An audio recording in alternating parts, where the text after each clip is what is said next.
Good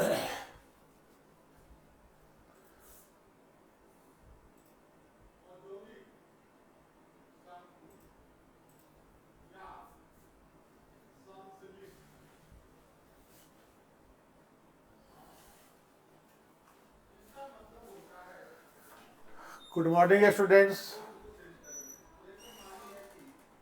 ये हम लोगों का 13वां सेट है। 12 सेट अभी तक हम लोग कर चुके हैं, यानी 60 प्रश्नों का डिस्कशन हो चुका है। हम समझते हैं कि इस डिस्कशन का आपको जरूर लाभ मिलता होगा, मिलेगा। आज 13वां सेट है, अभी ये चलेगा, लगातार चलेगा। विकास गुड इवनिंग, आकाश खुश रहिए।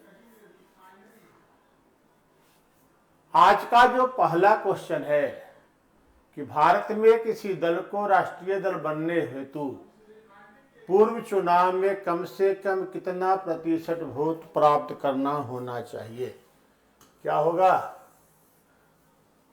केवल वोट से ही क्वेश्चन है, कुछ सीट का भी मसला रहता है इसमें, उस पर बाद में बात करेंगे। पहले अभिषेक खुश रहिए, पहले वोट पर ही बात कर लेते हैं। किसी दल को राष्ट्रीय दल बनने के लिए कितना वोट चाहिए? दो बातें हैं, 4 या अधिक राज्य, या ऐसे लिखो 4 या अधिक लिखना शायद उचित नहीं हो पाएगा। इसके लिए है कम से कम 4 राज्य, 4 राज्य में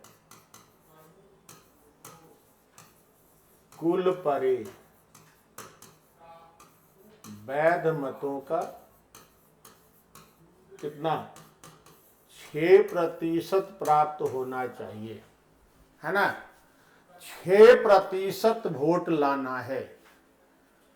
अब इस हिसाब से देखिए, 4 या अधिक राज्यों में, ये है वोट के हिसाब से।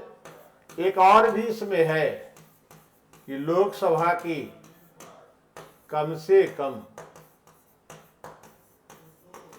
2% सीट, ये भी है। एक ये भी है कि कम से कम 4 राज्यों में क्षत्रिय दल के रूप में मान्यता प्राप्त हो। नहीं तो क्या हुआ? गुड इवनिंग रहमान, क्या होगा? अब उस हिसाब से बताइए, या तो 6% वोट हो कम से कम 4 राज्यों में, या लोकसभा की कम से कम 2 सीटें प्राप्त हो, है ना। अब यहां देखिए, 4 या अधिक राज्यों में वैध वोट का 10%, है ना, तो ये तो नहीं हो पाएगा। 10% है। विकास आप दिए हैं उत्तर, लेकिन सही नहीं है वो। दूसरा, 4 या इससे अधिक राज्यों में कुल परे वैध वोट का 4%, ये भी सही नहीं है। परसेंट के आधार पर ही गड़बड़ है। ये तो पूरा विकल्प ही गलत है। 2 राज्य और 15%, ये पूरी तरह गलत है। नहीं, 15% और 2 राज्य की बात है ही नहीं। और आधे से अधिक राज्यों में वैध वोट का 6%, यहां वैध वोट तो सही किया हुआ है, लेकिन आधे से अधिक राज्य, ये गलत हो जाता है। इसलिए ये विकल्प भी गलत है। तो सही विकल्प होगा, इसी ई में से होगा, कोई नहीं वाला हो जाएगा। उत्तर क्या होगा? कम से कम 4 राज्य में वैध मतों का 6%, ये इसका सही उत्तर है। इसलिए ई ऑप्शन सही होगा, है ना, और सब गलत है। चारों विकल्प ऊपर का गलत है। ठीक है। दूसरा, राज्य के नीति निर्देशक सिद्धांत किस प्रकार मौलिक अधिकारों से भिन्न है? 5 विकल्प इसमें भी है। पूर्वोक्त केंद्रीय सरकार के लिए है और उपरोक्त राज्यों के लिए है ना। यहां पर पूर्वोक्त जो लिखा गया है निदेशक तत्व के लिए लिखा गया है ना, डीपीएसपी के लिए है, और उपरोक्त ये फंडामेंटल राइट के लिए है। इसी रूप में समझना है। दोनों ही संघ सरकार के लिए भी हैं और राज्य सरकार के लिए भी हैं। डीपीएसपी और फंडामेंटल राइट में राज्य शब्द का प्रयोग है। उस राज्य में भारत सरकार भी आती है, राज्य सरकार भी आते हैं, संसद भी आती है, राज्य के विधानमंडल भी आते हैं, और संघ तथा राज्य सरकार के द्वारा स्थापित संस्थाएं भी आती हैं। तो सब तो राज्य में ही है, इसलिए किसी को केंद्र की सरकार और किसी को राज्य सरकार मानना ये गलत हो जाएगा। यहां पर कहीं कोई सरकार का विभाजन नहीं किया गया है। दूसरा, दोनों संविधान का अंश ही है। लगता है कि यहां छूट गया है, दोनों संविधान का अंश ही है। डीपीएसपी भाग 4 है और फंडामेंटल राइट भाग 3 है। संविधान में ही लिखे हुए हैं। ये 12, ये 36 से 51 है और ये 12 से 35 है। संविधान का ही अनुच्छेद है। निदेशक सिद्धांत परिवर्तनीय नहीं है, जबकि मौलिक अधिकार परिवर्तनीय हैं। ये विकल्प सही लगता है। नहीं, परिवर्तनीय यानी निदेशक तत्व न्यायालय में वाद योग्य नहीं है। न्यायालय के आदेश से क्रियान्वित नहीं किया जाएगा। इसीलिए अभी तक यूनिफॉर्म सिविल कोड कभी न्यायालय ने कहा है कि लागू कर दीजिए, सुझाव दिया है कि लागू होना चाहिए, कर कैसे देंगे, जबकि फंडामेंटल राइट न्यायालय में वाद योग्य है। अनुच्छेद 32 उसी के लिए रखा ही हुआ है, तो वाद योग्य कैसे नहीं होंगे। और ये तो ननअवधिज है, तो ऐसे ही खत्म हो जाता है। तो यही होगा, निदेशक तत्व परिवर्तनीय नहीं है, जबकि फंडामेंटल राइट परिवर्तनीय है। आर्टिकल 32 इसी के लिए है ही, उनके प्रवर्तन के लिए ही आर्टिकल 32 का प्रावधान है। परिवर्तन नहीं कराया जाता है, हुआ क्षति तो जाइए, वहां से लाभ मिलेगा। तीसरा क्वेश्चन है, अनुच्छेद 25 के तहत धार्मिक स्वतंत्रता का प्रावधान है। निम्नलिखित में से कौन सा राज्य द्वारा धार्मिक स्वतंत्रता पर निर्बंधन लगाने का भी निर्दिष्ट आधार नहीं है। अनुच्छेद 25 जो अंतःकरण की स्वतंत्रता तथा धर्म को मानने, आचरण करने और प्रचार करने का अधिकार देता है, ये 3 शर्तों के अधीन है। एक शर्त है लोक व्यवस्था, पब्लिक ऑर्डर। दूसरा सदाचार यानी नैतिकता, मोरालिटी। और तीसरा स्वास्थ्य। स्वास्थ्य भी आधार है। ये आर्टिकल 25 का भी है और आर्टिकल 26 का भी यही 3 है, जिसमें संस्था बनाने, चल संपत्ति अर्जित करने, ये सब का जो अधिकार है इन्हीं 3 शर्तों के अधीन है। तो लोक व्यवस्था तो यहां है, सही है, स्वास्थ्य भी है, ये भी सही है, नैतिकता भी है, यही नैतिकता सदाचार होता है, तो ये भी है। तो 3 तो सही है। सामाजिक न्याय सही नहीं है।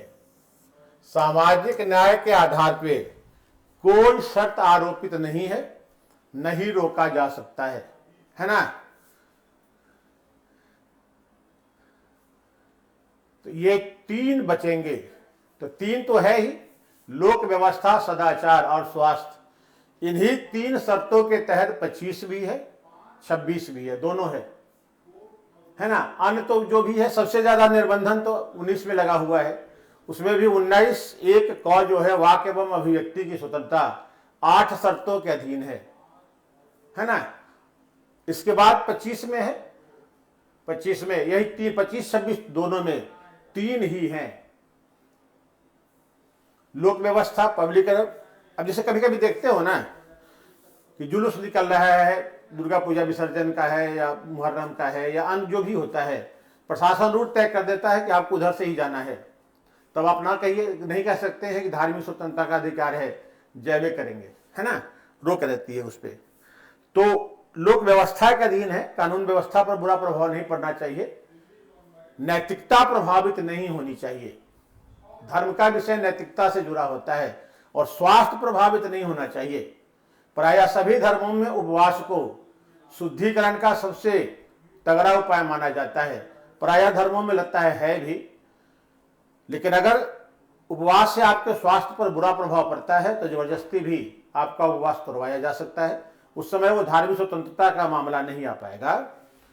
चाहे जान आप ही की है, उपवास में मरना आप ही तो है, लेकिन मरने का अधिकार चूंकि है नहीं, इसलिए स्वास्थ्य को अधीन में रखा गया है। चौथा, निम्नलिखित वादों में से किस वाद में सर्वोच्च न्यायालय ने यह विनिश्चय किया कि पंथ निरपेक्षता संविधान का आधारभूत ढांचा है ना। किसमें किया है, एक तो एकदम डायरेक्ट क्वेश्चन है, बता सकते हैं किसमें ये आया था कि सेकुलरिज्म बेसिक स्ट्रक्चर है संविधान का। कौन होगा? पंथ निरपेक्षता संविधान का हिस्सा है। यह मामला था एसआर बम्बई, हालांकि विषय इससे संबंधित था नहीं, लेकिन इसी में आया था एसआर बम्बई बनाम भारत संघवाद, लगता है 1988 का है ये, है ना। इसी में सुप्रीम कोर्ट ने कहा था कि पंथ निरपेक्षता संविधान का हिस्सा है। अब इसमें से कोई नहीं है। एसपी मित्तल वाले मामले में ये निर्णय नहीं था, ये तो मंदिर के प्रबंधन से संबंधित केस था बनाम भारत संघ, बनाम में क्या था जी, भूल रहे हैं।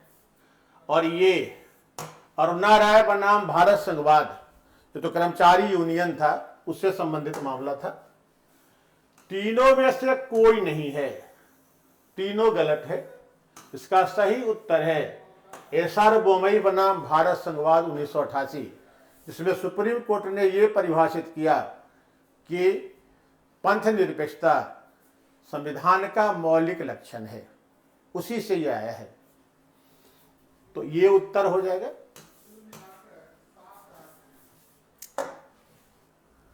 दल बदल विरोधी अधिनियम के अंतर्गत किसी संसद या राज्य विधानमंडल सदस्य की सदस्यता किस आधार पर समाप्त नहीं की जा सकती है ना।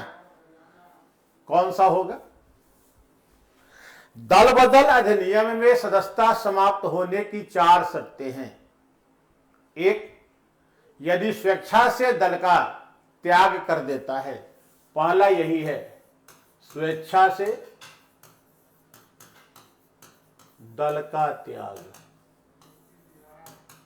तब सदस्यता जाएगी। दूसरा, यदि दल के निर्देश के विरुद्ध सदन में मतदान करता है या सदन से अनुपस्थित रहता है। केवल सदन से बाहर की बात नहीं है, राष्ट्रपति उपराष्ट्रपति, डी, राष्ट्रपति उपराष्ट्रपति, राज्यसभा और विधान परिषद के निर्वाचन सदन से बाहर होते हैं, यहां पर दल बदल लागू नहीं रहता है ना। दूसरा, सदन के भीतर मतदान या अनुपस्थिति, यदि सदन के भीतर जो मतदान होता है विभिन्न विषय पर, विकास, उसमें अगर वो अनुपस्थित रहता है या कि विरोध में मतदान कर देता है, तब दल बदल अधिनियम के तहत सदस्यता जाती है। तीसरा, अगर कोई निर्दलीय सदस्य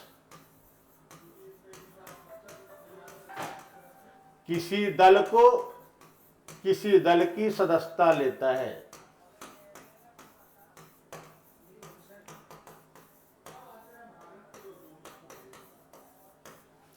ना, यानी जो कोई निर्दलीय सदस्य के रूप में चुना गया है, उसे 5 वर्ष निर्दलीय सदस्य के रूप में ही रहना होगा। अगर वो किसी दल की सदस्यता ले लेता है तो सदन की सदस्यता उसकी समाप्त हो जाएगी। जैसे इस बार बिहार से पप्पू यादव लोकसभा सदस्य चुनकर गए हैं, उन्हें 5 वर्ष एक निर्दलीय सदस्य के रूप में ही काम करना होगा। हालांकि कांग्रेस से मिले हैं, खरगे साहब से मिले हैं, फोटो भी आई थी, लेकिन उन्हें वो कांग्रेस ज्वाइन नहीं कर सकते हैं, कांग्रेस के सदस्य नहीं बन सकते हैं। अगर कांग्रेस के सदस्य बनते हैं तो सदन की सदस्यता चली जाएगी। तो और चौथा इसमें कारण यह बनता है कि मनोनीत सदस्य जो मनोनीत होता है 6 माह बाद, पहले नहीं 6 माह बाद किसी दल का सदस्य बनता है। यही 4 होते हैं आधार जिसके तहत दल बदल में सदस्यता जाने का प्रावधान किया गया है। अब स्वेच्छा से दल का त्याग कर देता है, ये तो सही है, सदस्यता जानी होगी। यदि दल के निर्देश, दल कर लीजिएगा, दल के निर्देश के विरुद्ध सदन में मतदान करता है या सदन से अनुपस्थित रहता है, तब भी होगा। यदि दल से निष्कासित कर दिया जाता है, तो दल से अगर निष्कासित कर दिया जाता है तब सदस्यता समाप्त नहीं होती है ना। उत्तर तो यही होगा। दल से यदि निष्कासित कर दिया गया तब सदन की सदस्यता समाप्त नहीं होगी। यदि स्वेच्छा से दल का त्याग कर देते हैं तब सदस्यता समाप्त हो जाएगी, है ना। यही दोनों में अंतर है। यदि कोई निर्दलीय सदस्य किसी राजनीतिक दल की सदस्यता ग्रहण कर लेता है, इस आधार पर भी सदस्यता समाप्त होती है। इसलिए आप देखते होंगे बिहार मंत्री परिषद में सुमित कुमार सिंह एक मंत्री हैं, निर्दलीय हैं, सरकार में शामिल जरूर होते हैं,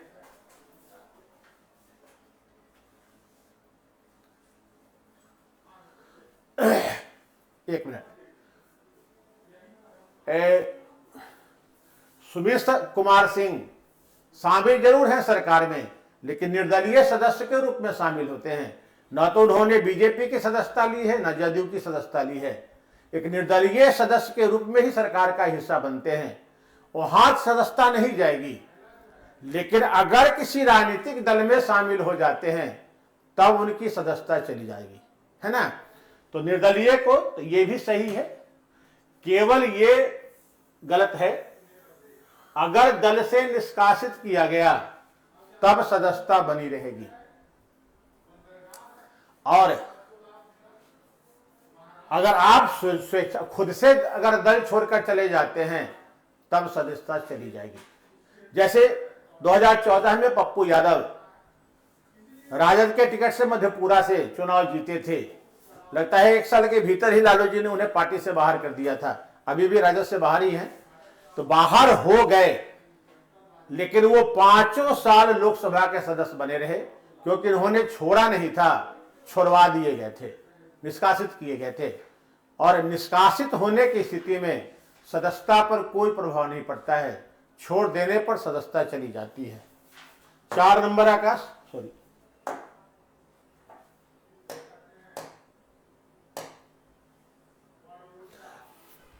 पंथ निरपेक्षता संविधान का हिस्सा, संविधान का मौलिक ढांचा है। ये निश्चय, ये निर्णय सुप्रीम कोर्ट ने किस मामले में दिया था? ये जो निर्णय है सुप्रीम कोर्ट का, ये एसआर बोमई बनाम भारत संघवाद 1988 में दिया गया था, है ना। असल में वहां जो मामला था, जहां तक हमको याद है, उस राज्य में अनुच्छेद 356 लगा दिया गया था, बोमई सरकार को बर्खास्त किया गया था। यह बड़ा ही ऐतिहासिक निर्णय रहा है 356 को लेकर, जिसमें सुप्रीम कोर्ट ने यह कहा था कि 356 का प्रयोग अंतिम विकल्प के तौर पर ही होना चाहिए। तो आने के अतिरिक्त पंथ निरपेक्षता संविधान का मौलिक लक्षण है, ये इसी मामले में सुप्रीम कोर्ट ने कहा है।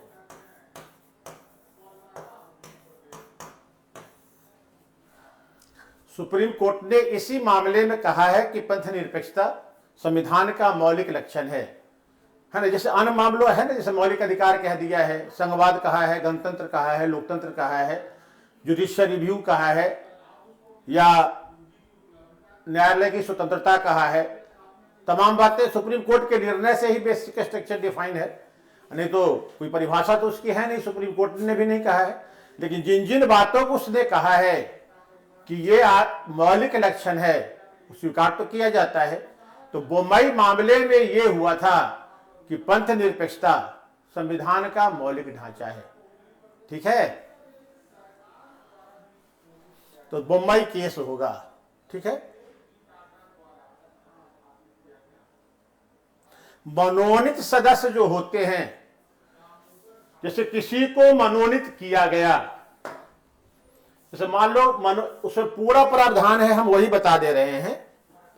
उसमें कहा यह गया है दल बदल अधिनियम में कि यदि कोई मनोनीत सदस्य जो मनोनीत होते समय किसी दल का सदस्य नहीं है, मनोनीत होने के 6 माह के बाद यदि किसी दल की सदस्यता ले लेता है तो उसकी सदन की सदस्यता समाप्त हो जाएगी, है ना।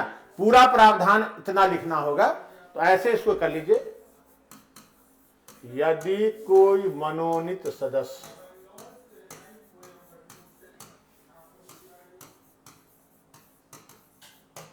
जो मनोनीत होते समय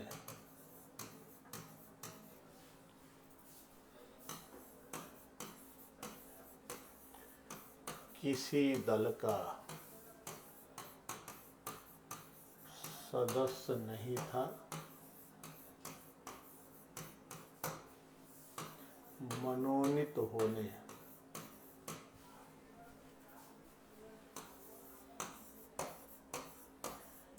के 6 माह के बाद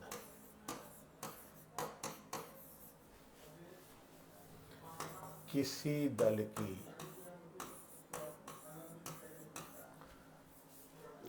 सदस्यता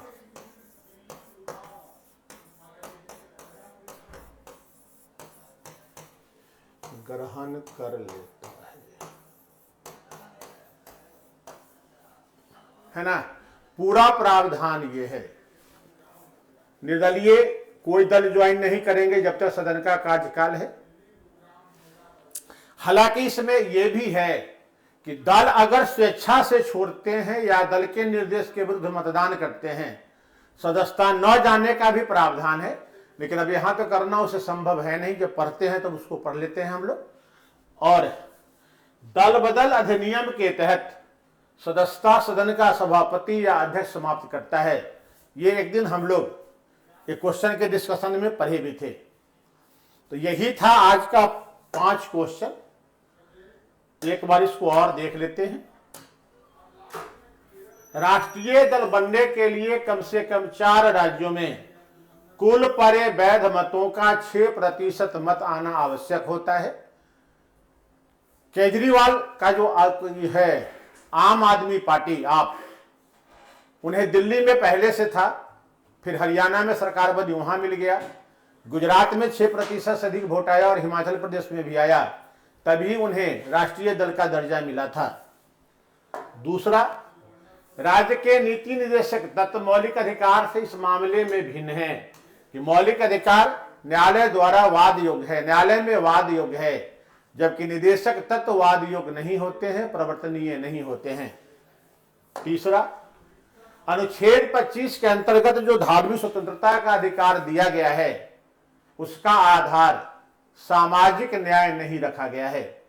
लोक व्यवस्था, सदाचार और स्वास्थ्य, सदाचार को ही मोरालिटी कहा जाता है, नैतिकता, इस विकल्प में नैतिकता है। ये सही है, ये सही है, ये सही है, ये सही नहीं है। सामाजिक न्याय के आधार पे निर्बंधन का कोई शर्त नहीं रखी गई है। चौथा क्वेश्चन है कि किस वाद में सर्वोच्च न्यायालय ने पंथ निरपेक्षता को संविधान का मौलिक लक्षण स्वीकार किया है? तो ये एसआर बॉम्बई मामले में हुआ था, जिसमें कहा गया कि पंथ निरपेक्षता संविधान का आधारभूत संरचना या मौलिक लक्षण के अंतर्गत शामिल होता है। और पांचवा, दल बदल विरोधी अधिनियम में 4 शर्तें होती हैं सदस्यता समाप्त करने की। अगर स्वेच्छा से दल का त्याग करते हैं तब, दल के निर्देश के विरुद्ध मतदान करते हैं तब, निर्दलीय अगर किसी दल को की सदस्यता ग्रहण करते हैं तब, और मनोनीत सदस्य मनोनयन के 6 माह के बाद किसी दल की सदस्यता ग्रहण कर लेते हैं तब। इन्हीं 4 आधार पर सदस्यता समाप्त की जा सकती है। अगर दल से निष्कासित कर दिया जाता है तब सदस्यता पर कोई प्रभाव नहीं पड़ता है। यही 5 क्वेश्चन था। हम समझते हैं कि आपको लाभ होगा, होना चाहिए, प्रयास यही है। इसके बाद कल भी हमने कहा था, आज भी थोड़ा, कि 14 सितंबर से फाउंडेशन बैच शुरू हो रहा है। मात्र 500 रुपए में है, 499 रुपए में ही है।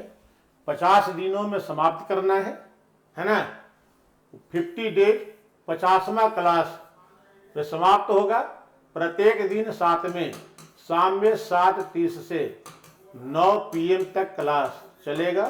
प्रतिदिन 1.5 घंटा का, मंडे टू संडे, 7 दिन, 7 दिन क्लास है। अगर आप जुड़ना चाहते हैं तो मोबाइल वाले इस पे जुड़ सकते हैं, कंप्यूटर या लैपटॉप वाले इस पर जुड़ सकते हैं। किसी प्रकार का कोई इंक्वायरी हो, कुछ पूछना हो, इस नंबर पर कांटेक्ट कर सकते हैं। फीस 499 रुपया लिखा हुआ है और पीछे वाले में कोर्स की वैलिडिटी 1 वर्ष की होगी, ये भी स्पष्ट किया हुआ है। विशेष प्रोग्राम के रूप में नोट्स मिलेंगे, टेस्ट सीरीज मिलेगा, असाइनमेंट मिलेगा प्रैक्टिस के लिए, और बोर्ड का PDF भी प्रतिदिन जाया करेगा। इतनी सुविधाएं हैं। अगर आपको लगता है कि इससे लाभ उठाया जा सकता है। राष्ट्रीय पार्टी 6 है ना, 6 पार्टियां हैं। इसको तो आप लोगों ने देख लिया। राष्ट्रीय पार्टी अभी 6 हैं। कौन कौन है जी? राष्ट्रीय पार्टी में अभी आते हैं, कांग्रेस है, बीजेपी है, CPM है, इसके बाद लगता है BSP का बचा हुआ है,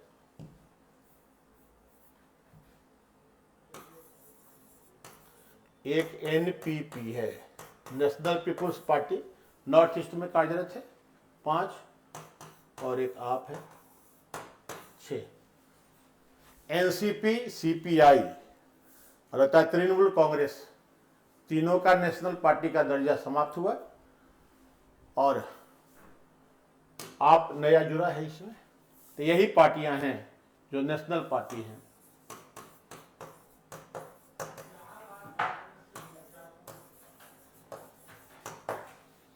तो आज के लिए इतना ही है।